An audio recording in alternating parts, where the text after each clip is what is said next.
Et aujourd'hui, il vit à 100 000 à l'heure. Il a juste une vitesse, mais 100 000 à l'heure, il ne vit pas tout seul.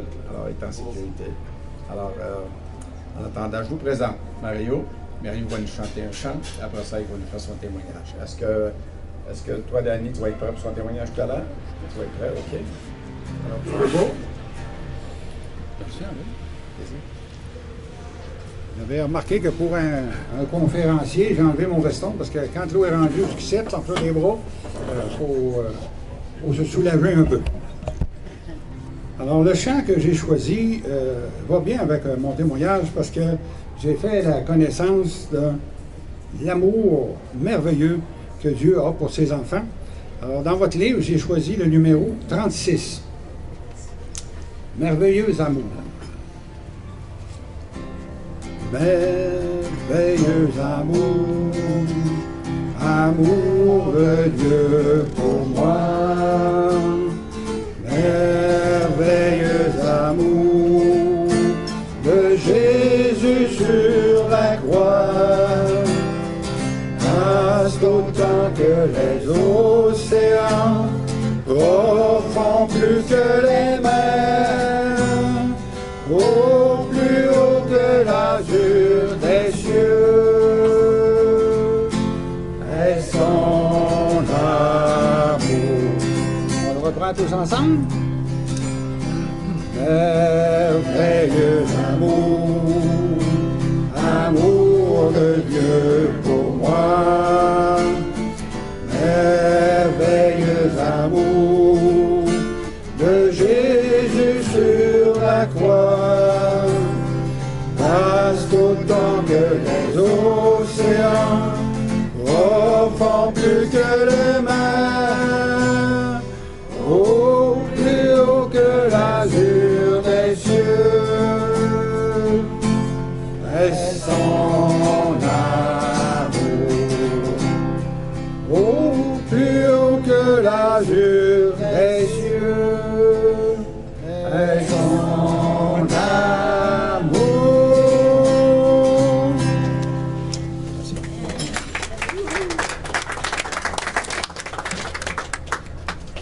J'oubliais quelque chose d'important. Excuse-moi, ce sera pas long. La présence de matin. On a de la visite ce matin. Hein, c'est important. Je j'étais en train de l'oublier, puis je ne voulais pas l'oublier. Denis Côté, qui est notre. On a voté pour lui. Hein, n'oubliez pas tout le monde. On a voté pour lui. Non, il n'est pas au-dessus de nous. On l'a voté, on l'a mis en place. Puis lui, c'est lui qui nous représente au niveau provincial pour le mouvement au niveau canadien. Et puis, il fait un travail colossal. Surtout, il fait un travail colossal dans la foi et dans l'amour de Dieu. C'est surtout ce qui est important. Et puis, je tenais à... Il nous encourage. Il s'est présenté ce matin. Y a-tu du mérite? Il n'y a pas de neige à Montréal. Mais oui, il est venu à Québec voir ce que ça va de l'air. Puis, merci de ta présence. Et puis bienvenue. On t'écoute. Oui. Alors, bonjour tout le monde. Merci de vous être déplacés ce matin pour entendre comment Dieu a sauvé ma vie et celle de ma famille. Une chose importante à se rappeler, j'ai accepté de vous livrer mon témoignage pour une seule raison, soit rendre grâce à Dieu. Car en fait, c'est par sa bonté que ma transformation a été faite. Dans Isaïe, chapitre 12, verset 5, le Seigneur a accompli tant de grandes choses, annoncez-les au monde entier. Une petite confidence, je ne suis surtout pas un conférencier. Je sais pertinemment que ce n'est pas un idéal de lire un texte.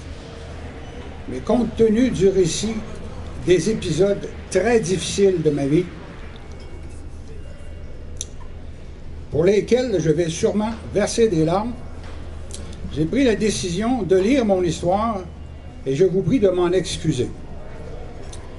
Je vous suggère plutôt de vous concentrer sur mes narrations pour simplement voir la transformation que Dieu a fait.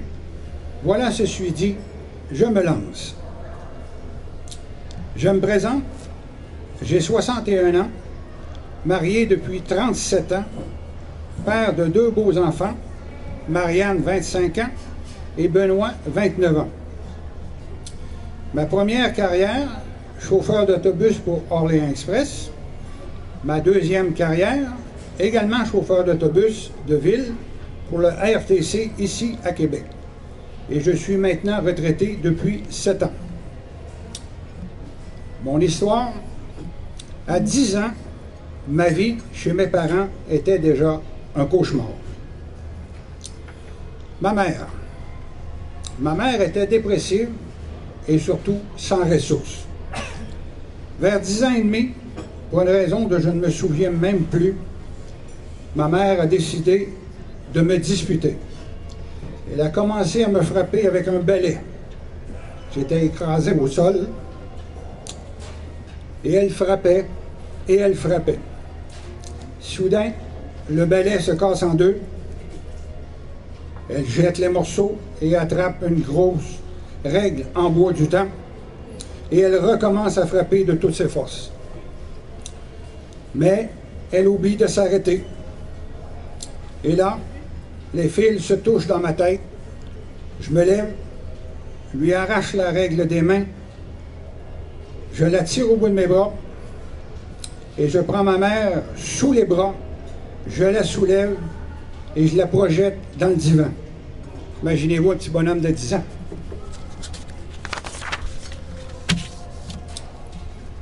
Quand mon père est arrivé de travailler, ma mère s'est empressée de lui raconter ce qui s'était passé et mon père est devenu comme un ours enragé. Et je vous jure qu'il m'en a donné une sincère. À ce moment de ma vie, lors de ces raclées démesurées, mon cerveau se déconnectait et je ne ressentais plus la douleur. J'attendais juste que ça cesse, sans même verser une larme. Un autre souvenir douloureux, par jalousie, vers l'âge de 14 ans, ma mère a foutu ma première petite copine à la porte de chez nous. Cela a perturbé toute mon adolescence. Mon père, lui, sombrait dans l'alcool tous les soirs. Il nous battait avec tout ce qui lui tombait sur la main. Ma mère a dû à plusieurs reprises rédiger des mémos pour l'école afin que je n'aille pas en éducation physique de peur qu'il découvre.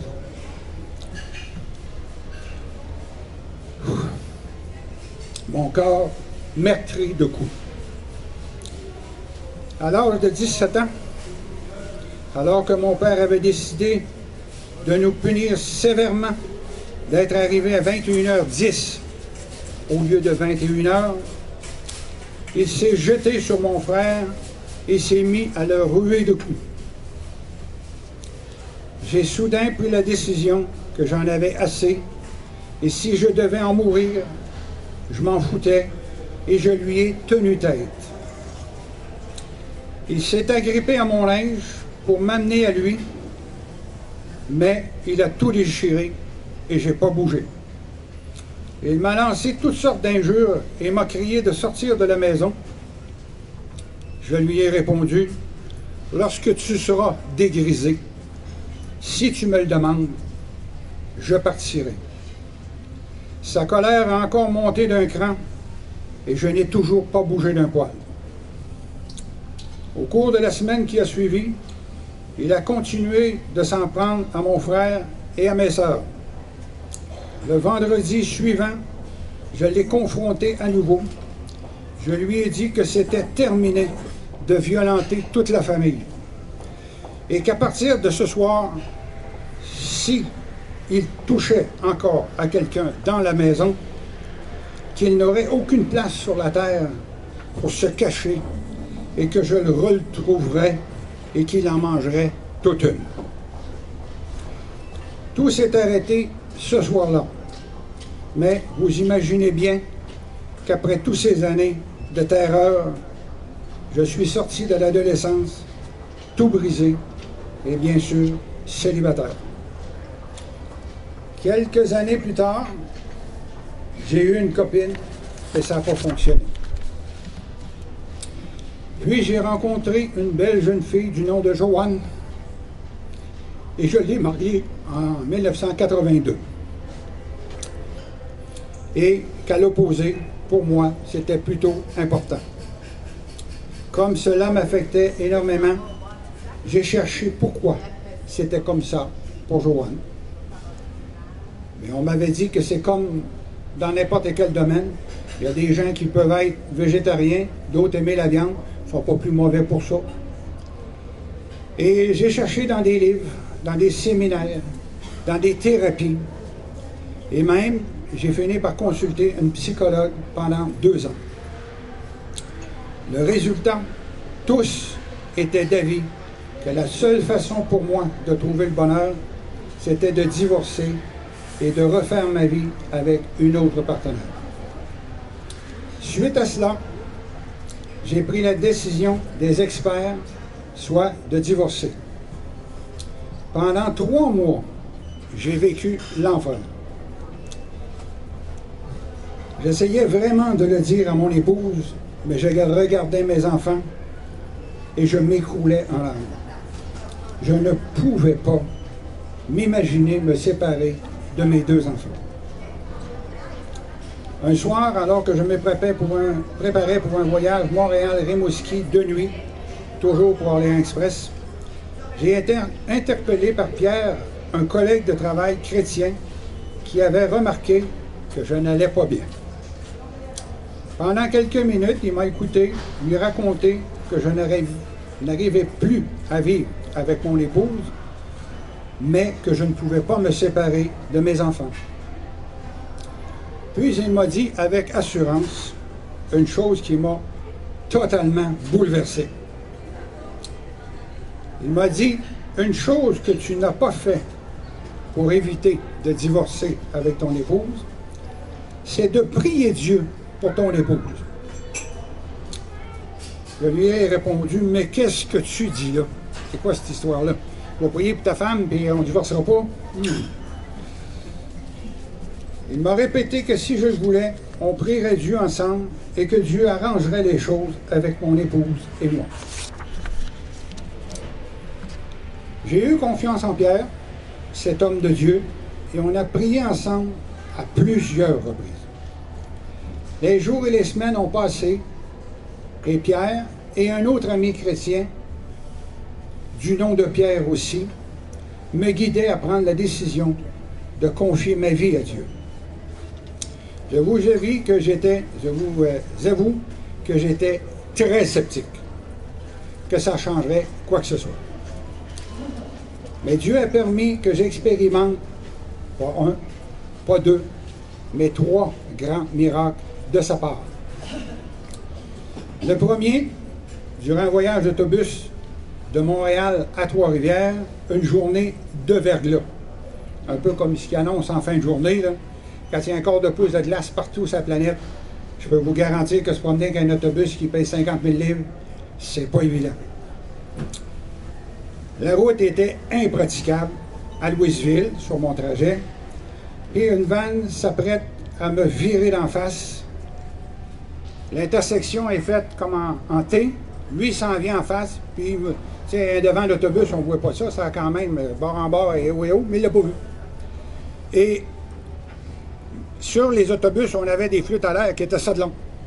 J'ai actionné les flûtes à l'air, ça s'est mis à hurler. Les gens dans l'autobus étaient comme foudroyés de voir qu'en avant, il n'y avait plus de voie. Il y avait une vanne qui avait fini par s'immobiliser, mais en plein milieu de la route. Alors, en tant que chauffeur, j'avais toujours développé une porte de sortie quand il y avait quelque chose de trop gros. On essayait de choisir quelque chose de plus petit. Et la seule possibilité qui me restait, c'est de m'en aller volontairement dans le champ. C'est la décision que j'ai prise, d'enligner mon autobus pour ne pas frapper. Parce que vous savez que le chauffeur dans un autobus interurbain, il est à 2 pieds du bumper. Aller rentrer dans une vanne, c'était pas une bonne idée. Alors j'ai choisi de prendre le clos. Mais quand j'ai passé en avant de la vanne, pour m'en aller dans le champ, un réflexe qui ne venait pas de moi. À ce moment-là, je ne le savais pas. Mais là, j'ai commencé à donner des petits coups de frein, virer le volant, et sur la glace vive, L'autobus a fait le tour de la vanne. On est reparti de côté. Puis là, je suis allé me stationner. Je shakeais comme une feuille. Je n'étais plus capable de me contrôler. Mes passagers étaient debout dans l'autobus puis ils m'applaudissaient. Eux autres, ils n'avaient pas compris, c'est pas moi qui avais fait ça. C'est le grand Dieu qui avait fait ça. Moi, j'aurais jamais fait ça. Puis aucun chauffeur n'aurait fait ça. Là, j'ai vu pour la première fois la main de Dieu. Puis quand je comptais ça, mes deux frères, Pierre à Montréal, ils disaient, on te l'avait dit, on te l'avait dit. Alors, le deuxième miracle, dans la période des fêtes, j'ai un voyage de Montréal qui part à 22h30 et je conduis toute la nuit pour aller à Rimouski. J'arrive à 6h du matin et je vais me coucher à l'hôtel, c'est ça qui était prévu. Mais, durant la période des fêtes, les parents, ils aiment ça dormir le matin. Fait qu'ils laissent les petits bambinos aller courir dans les passages. Eux autres, ils ont dormi durant la nuit. Et moi, j'ai roulé toute la nuit, il faut dormir. Mais impossible de dormir. Alors, je me lève et je me dis, ben, c'est pas grave, je me coucherai plus tôt ce soir, avant de repartir pour retourner à Montréal. Je faisais une autre nuit de Rimouski à Montréal.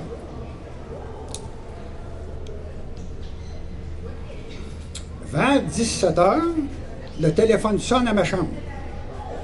La répartition me demande si j'ai bien dormi. Et quand il pose cette question-là, je devine bien qu'il y a un problème. Je lui demande pourquoi. Elle me dit qu'il est possible qu'ils aient besoin que je me rende à Saint-Anne-des-Monts, car il y a trop de passagers pour un seul autobus. La période des fêtes, c'est très achalandé. Alors, je lui dis que si ça se confirme, qu'elle n'a qu'à me rappeler. Là, je m'allonge sur mon lit et je m'adresse à Dieu. Je n'avais pas fait ça dans ma vie, mais là, je dis à Dieu, si tu existes vraiment, tu vas me permettre de récupérer mes forces pour faire ce voyage, même si je n'ai pas dormi, puis je m'endors. Très peu de temps après, le téléphone sonne. Et on me confirme que je dois me rendre à Saint-Anne-des-Monts. J'arrive à Saint-Anne-des-Monts vers 23h et on m'invite à manger une soupe avant de partir. Et on m'informe qu'en repartant, je change d'autobus pour prendre celle qui est déjà pleine de 52 passagers pour Rimouski. Un peu avant d'arriver à Rimouski, je téléphone à la répartition pour savoir qu'est-ce que j'annonce aux passagers. La réponse, tu leur donnes 45 minutes et tu repars avec eux pour Montréal. Oups, on a un petit problème. Montréal. OK? Confiance un peu aveugle d'avoir prié Dieu qu'à ce moment-là, je ne connaissais pas. Je fais l'embarquement à Rimouski, puis je pars pour Montréal. Je roule toute la nuit, mais ce que je ne savais pas, au lever du jour à Drummondville, j'entre dans une tempête où on ne voit ni ciel ni terre. Et c'est comme ça jusqu'à Montréal. Je termine ce voyage, au lieu de 6 heures, il est rendu 10 heures le matin. Puis, extraordinairement, tout s'est bien passé, surpris même, très peu fatigué, mais en me rendant à mon appartement, je m'adresse à nouveau à Dieu. C'est bien beau tout ça, Dieu, mais je veux qu'à mon réveil, ne ressentir aucune fatigue pour reprendre ma cédule de travail normale. Je ne veux pas être sur le dos pendant 3 jours parce que j'ai été 2 jours et demi sans dormir. Je me couche en arrivant à l'appartement et je me réveille vers 4 heures et je constate le miracle de tous ces heures de conduite sans dormir et même dans la tempête et comme je l'ai demandé à Dieu, sans aucune fatigue, frais comme une rose. Je vois bien que ça vient pas de moi, ça vient de Dieu. Troisième miracle. Je demande à Dieu de faire en sorte que je sache si je dois divorcer de mon épouse ou pas. Parce que ça faisait partie des choses qui m'intriguaient. Tout ce que c'est que les spécialistes disaient, faut que tu divorces. Et les deux Pierre me disaient, non, non, t'as pas besoin de ça, on vient qu'à prier Dieu, puis va t'arranger ça. Alors, et Dieu m'a fait vivre sa réponse. Je sors de l'appartement des chauffeurs à Rivière-du-Loup au 2e étage. Et quand je reviens, j'essaie d'entrer dans l'appartement situé à la même place, mais au 1er étage cette fois. J'essaie ma clé, et vous comprendrez bien que quand tu n'es pas à bonne place, la clé ne rentre pas, hein? Alors, je me résigne, j'appelle la répartition, je leur explique mon problème, puis ils me répondent, ben, on va envoyer quelqu'un pour vérifier la serrure, et c'était pas grave de rentrer dans l'appartement des chauffeurs, ça va pas bien.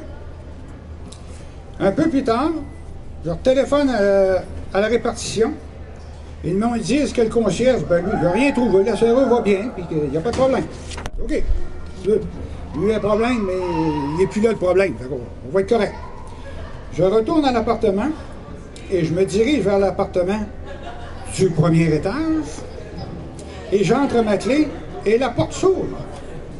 Mais je tombe en pleine face avec quelqu'un qui me dit « Hey, qu'est-ce que tu fais ici, toi? » Ben, je lui dis « Toi, qu'est-ce que tu fais ici? Tu es dans l'appartement des chauffeurs de l'Orient Express? » Là, il me répond. Heureusement, il était calme. « C'est pas ici ton appartement. C'est au 2e étage, à la même place, mais c'est ici en haut. » Là, je dis « Oh, oh. » Là, je réalise que c'était mon erreur. Et c'est ce qui m'a permis, à moi, de comprendre que même si on est sûr de notre coup, tout le monde disait que c'était sûr qu'il fallait que je divorce de Joanne, mais que Dieu, c'est pas ça qu'il voulait, puis il voulait que je comprenne que même si on est sûr, ça ne veut pas dire que c'est ça la vérité. Alors, après ces 3 miracles, là, ça a été terminé. J'ai enfin la certitude que Dieu existe vraiment. Plus aucun doute subsiste. En octobre 2008, à l'église de Repentigny, je fais la prière de repentance et là, je la confie, ma vie à Dieu.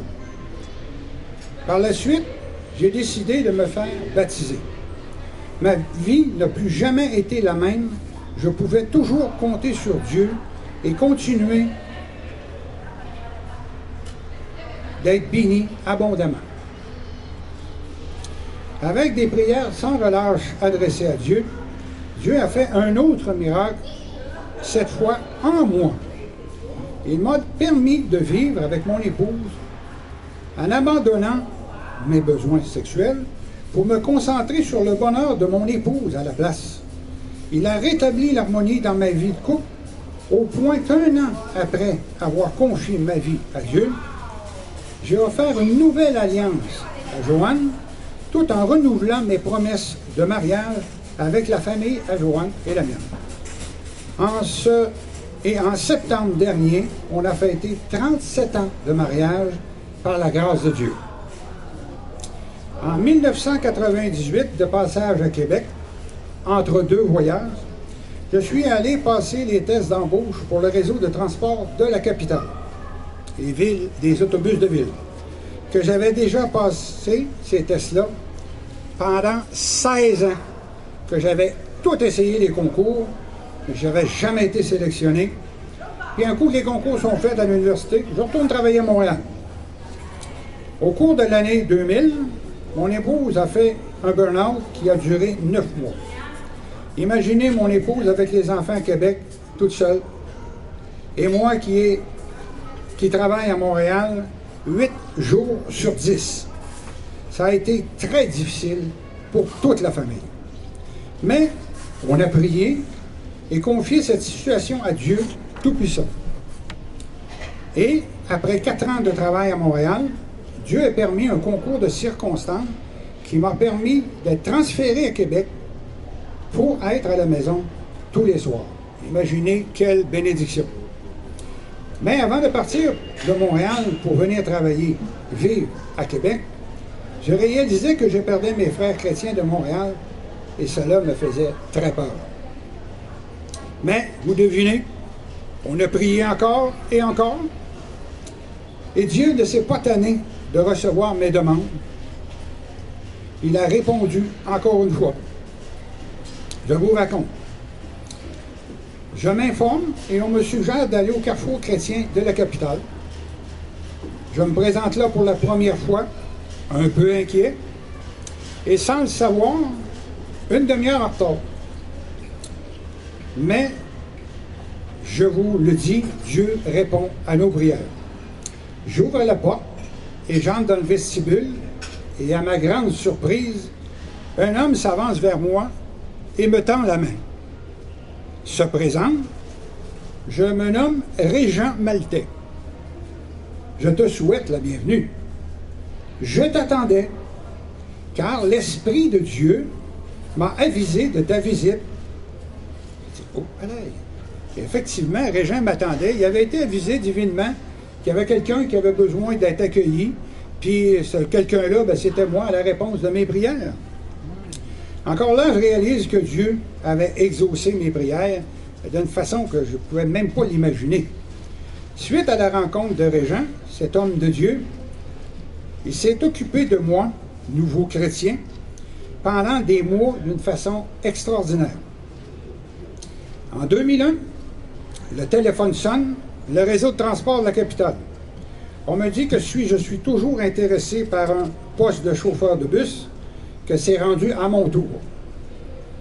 Tous mes proches et amis me disent que je ne dois surtout pas laisser Orléans Express pour recommencer au pied de l'échelle, dans une autre entreprise, avec tous les avantages que j'avais, comme j'avais un très bon salaire, j'avais des bonnes assurances, j'avais un bon fonds de pension, costumé au complet, même le manteau d'hiver en cuir, s'il vous plaît.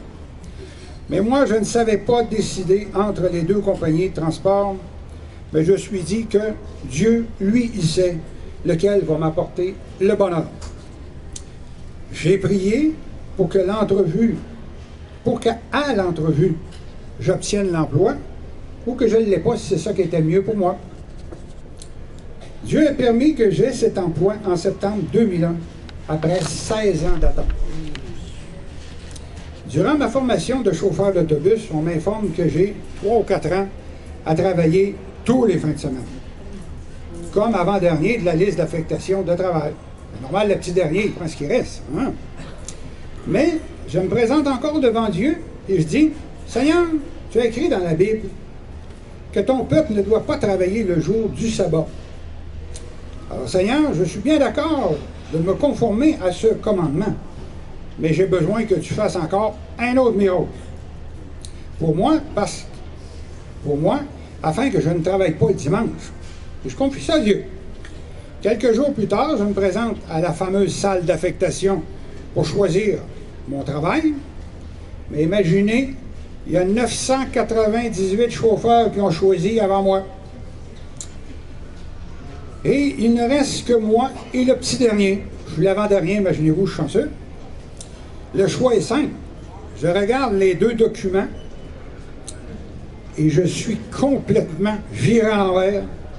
Un des deux choix indique que ce chauffeur ne travaille pas le dimanche. Je n'en crois pas mes yeux. Je vérifie avec le préposé s'il y a une erreur. Il me confirme qu'il n'y a pas d'erreur et qu'en prenant ce choix de travail, je ne travaillerai pas le dimanche. J'en profite pour vous confirmer que je suis probablement le seul à vie à ne jamais avoir travaillé au RTC de Québec les fins de semaine, et surtout pas comme petit nouveau. Je pouvais ainsi aller au culte le dimanche sans problème, comme Dieu le recommande à ses enfants. Pour mon épouse, Dieu a répondu à mes prières à sa façon. Il n'a pas transformé mon épouse comme je l'aurais souhaité. Et dans 2 Corinthiens, chapitre 12, verset 9, comme Paul, je vis tous les jours de ma vie avec 2 écharpes dans ma chair, mais Dieu m'a révélé, ma grâce te suffit. Et Dieu me comble, ainsi que ma famille, de bénédictions de toutes sortes, et même dans les passions qu'il m'a données. Exemple, un miracle extraordinaire. Mon fils, qui est militaire à Borden, en Ontario, possède une voiture de course.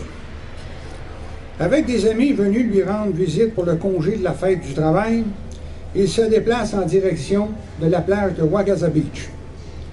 Une fille du groupe manque une sortie sur l'autoroute et mon fils décide de se mettre à sa poursuite pour qu'elle ne se perde pas dans cette ville. On s'entend qu'il a sûrement conduit d'une façon rock'n'roll.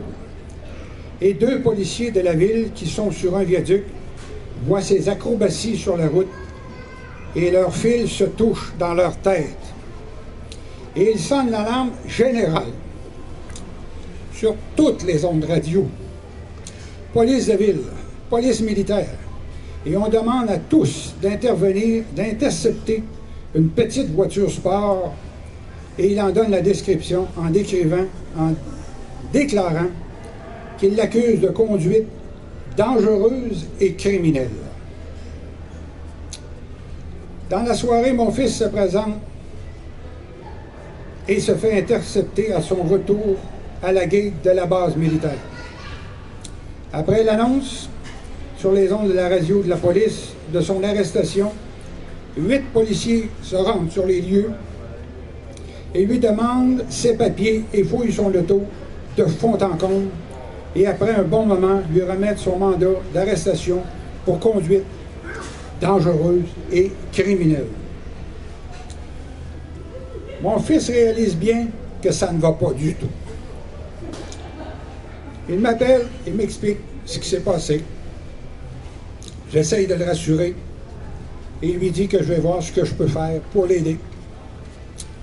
Je prends des informations et on m'explique toute la gravité de cette accusation au criminel. Il ne peut plus traverser aux douanes, toute sa carrière, sa vie vient de basculer.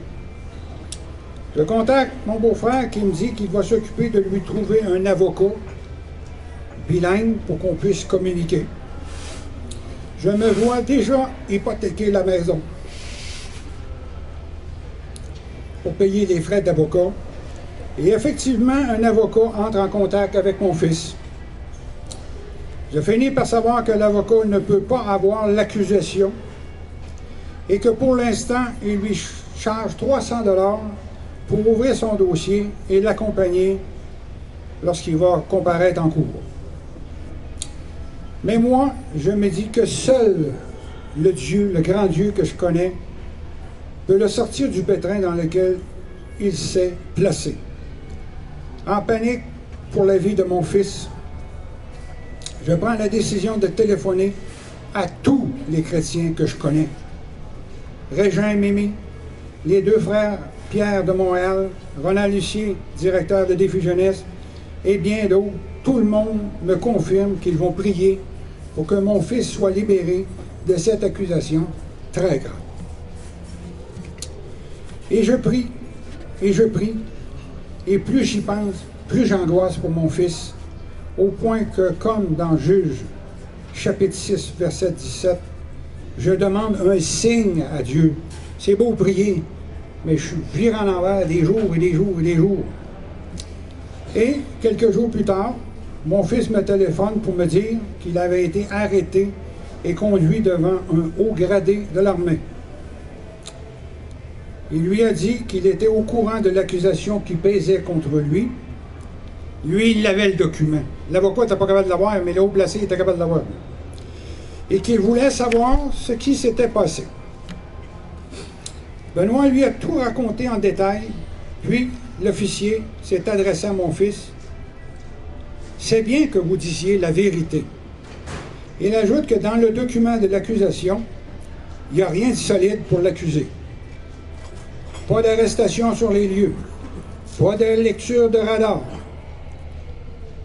C'est rien d'autre que la vue d'une voiture sport de la même couleur que la sienne et qu'avec ça, il n'irait nulle part en cours. Mon fils n'a jamais réalisé qu'il venait de répondre à ma prière que j'avais faite à Dieu et d'arrêter de m'inquiéter. En fait, je reprenais ses paroles qu'il n'avait rien pour faire tomber mon fils. Quel grand Dieu, encore une fois! En cours, mon fils m'a raconté qu'il était placé entre deux prisonniers en salopette orange, menottés aux pieds et aux mains. Et à son tour, le procureur s'adresse à Benoît. Elle lui dit « Monsieur Duchesne » une fois. Et elle insiste une deuxième fois. « Monsieur Duchesne ». Et Benoît lève la tête et lui dit, la madame qui lui dit « Monsieur Duchesne, il n'y a aucune accusation de retenue contre vous. Vous êtes totalement libre et vous pouvez quitter la salle. Dieu a encore une fois répondu à